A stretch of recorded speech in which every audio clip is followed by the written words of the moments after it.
Hi, this is Sharon Goulet again, my second part of my EasyAzon videos.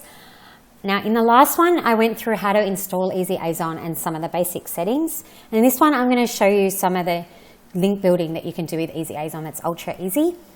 Now if you've set up EasyAzon so that it will localize your links, that means that if the reader is in London, the link will go to Amazon UK, if they're in the US, it'll go to Amazon US, etc.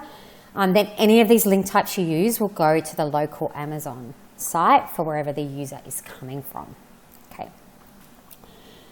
So before I showed you how to add a simple link, I'm just going to go through that again, and then I'll go through some of the other link types. Now, this is just me playing in a blank post. You can obviously do this to an existing article as well. So say I want to add a link to this food processor text, I can just go EasyAzon. It'll automatically search for whatever was in the text I highlighted.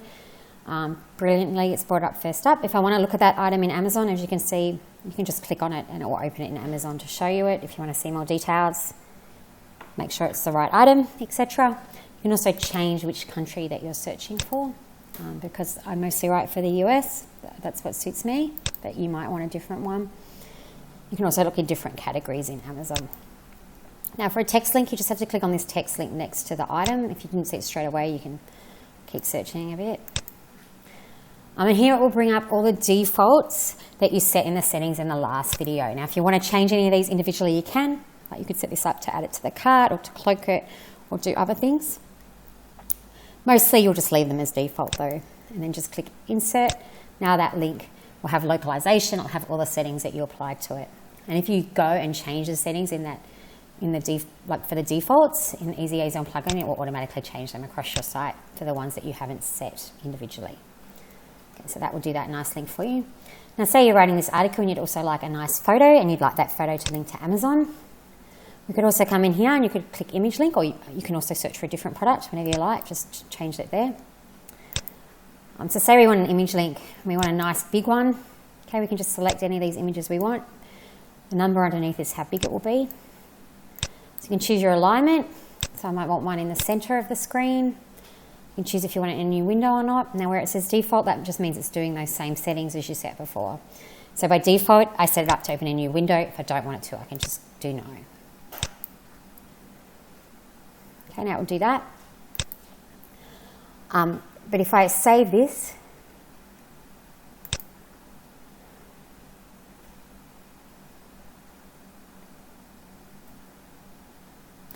and now preview this post, you'll get to see the image and the link, how they actually will look. For me, because I'm in Australia and I've set up Australia default to Amazon US, these links will go to Amazon US. So you can see you've got the link and it points to Amazon.com. So if I clicked on that, it opens in a new window like we set up, and it will go to the product page in Amazon.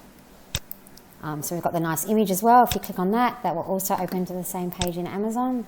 So that's a way you can really quickly and easily add links and images. So I find it a lot easier than going into Amazon and having to find the link and get your special one for your tracking ID. What you can also do is you can also add call to action buttons. So these can be really good, especially if you have like a full review and at the bottom you might want to put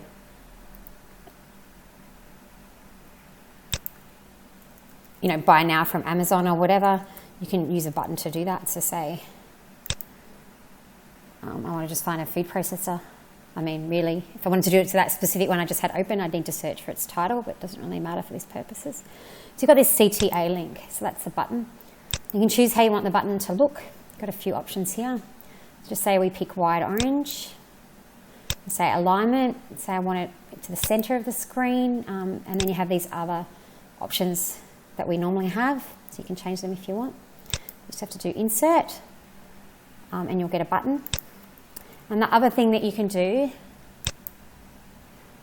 is an info block. So this is like a little ad. I quite like it.